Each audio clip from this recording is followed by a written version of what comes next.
A day after a record-setting WrestleMania with record viewership expected on Raw, WCW put on a big show with the first major event in Canada, in front of a hot crowd in Toronto at the sold-out Air Canada Centre. After weeks of a subtle Hogan-Flair double turn since the uncensored pay-per-view, the Canadian crowd ended all subtlety with Flair going full heel after being heavily booed in his President Power Trip World Champion character, and Hollywood Hogan going full babyface after getting a huge babyface reaction. Alongside Bret Hart, Toronto was Hulk Hogan territory for over 15 years at this point, with a strong reaction confirming that it still is. The ramifications of the double turn was that it shifted the focus from the big interest and momentum the company had post-January 4th with the reformation of the NWO going against top babyfaces Goldberg and Flair. The current situation is Steiner kicked Bagwell out of the group and was now an individual performer. Scott Hall was out due to injury and personal issues. Luger was out with injury and Hogan and Nash became a double solo act as the two most influential characters on the show on and off screen. The Hot NWO Horsemen program was over, and the biggest money feud of Goldberg running through the entire NWO until getting the belt back against top heel Hollywood Hogan was not going to happen, as the dynamic of the characters and programs in the last 3 months were changed before getting to the payoff. WCW hyped since the start of the broadcast that Sting was seen in Toronto, making his return since October '98.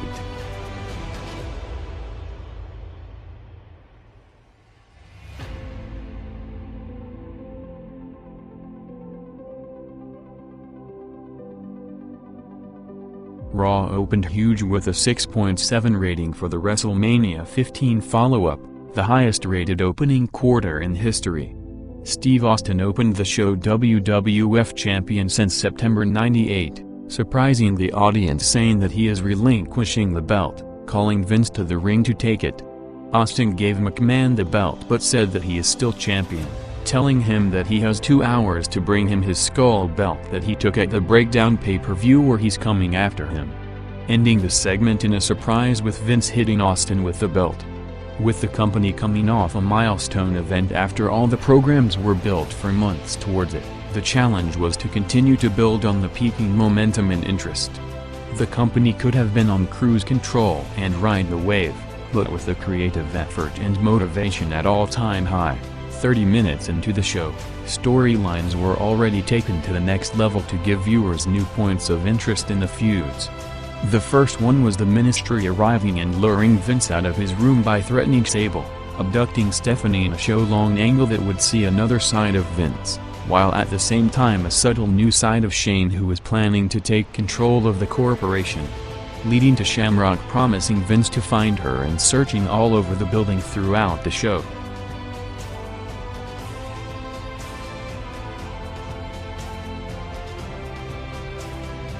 Bret Hart made his televised return to Canada for the first time since November '97 to a tremendous ovation from the Toronto crowd, who were already chanting for Bret before entering the building and throughout the first 2 hours of the program. Bret sang the anthem, called out Flair and Hogan before turning to the hyped confrontation with Goldberg. Hart revealed a hockey jersey and said that Goldberg goes out challenging Steve Austin, when he beat Austin every time he ever fought him, to a huge pop from the crowd.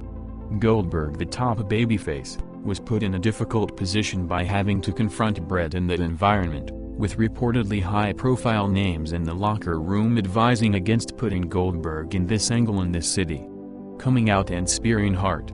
After both were laying motionless, Bret got up revealing a steel plate, taking the microphone again telling Bischoff that he quits the company. Eric, who wasn't on TV for weeks, confronted Bret at the entranceway, with the two also arguing backstage in a worked shoot angle, ending a memorable segment that Bret called the best of his WCW run. After being directionless for some time, with this angle Bret seemed to put himself back in a top main event position. The angle got big mainstream coverage in Canada, with a lot of the media reporting it as a shoot of Bret quitting WCW with questions about his future. The story also played off rumors about legit heat between Hart and Booker Nash, with a plan of turning it into a program between them when Bret returns. The Bret promo and Goldberg confrontation gained over 1.2 million viewers over 2 quarters, peaking the night for WCW with a 3.8 rating.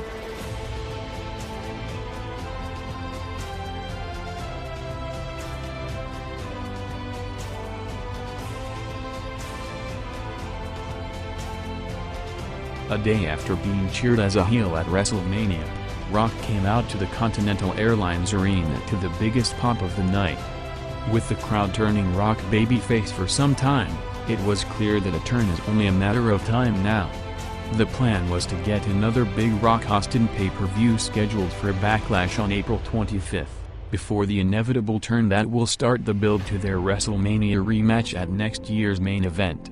Rock pinned Billy Gunn in front of a hot crowd with Shane on commentary.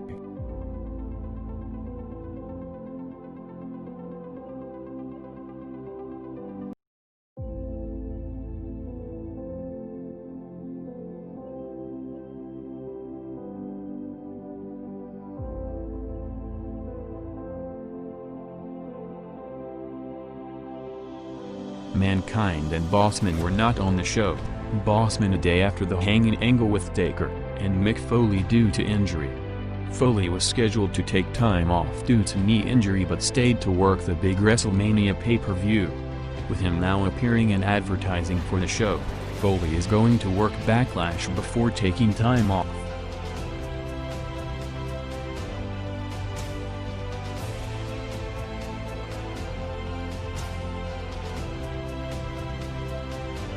Big Show, who turned on Vince last night telling him that nobody owns him, was now scheduled to start a dominant run as one of the top attractions in the company after big long-term investment with his signing on a 10-year deal. 2 title changes were happening on both shows. Goldust beat Road Dogg to win the IC title on Raw, going against Mysterio, and Kidman winning the tag belts against Benoit and Malenko after Raven's interference.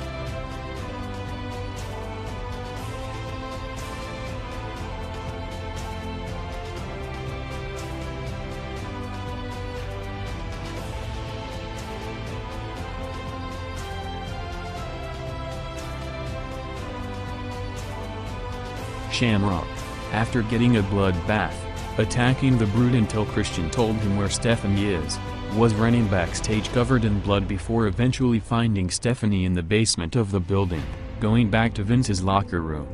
With Austin's belt also arriving in the parking lot, Vince told Shane that he doesn't want more problems tonight and told Shane to give Austin his belt.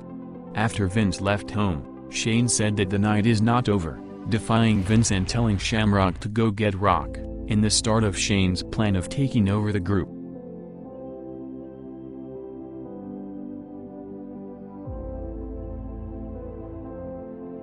Hogan against Dallas Page headlined the Strong Nitro, with Page returning being booed and turning heel on the crowd 2 hours earlier. Both worked hard, with Hogan working a more aggressive style since his teased face turn in the last few weeks, ending with Hogan hulking up on Flair to a huge reaction before pinning Page in 13 minutes.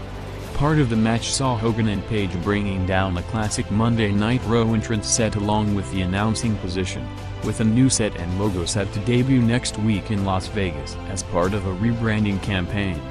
After Triple H turned heel last night, joining the corporation and ending the original DX run, X-Pac, who returned to the company 1 year ago to start the run, called him out for the match ending with China and Kane interfering.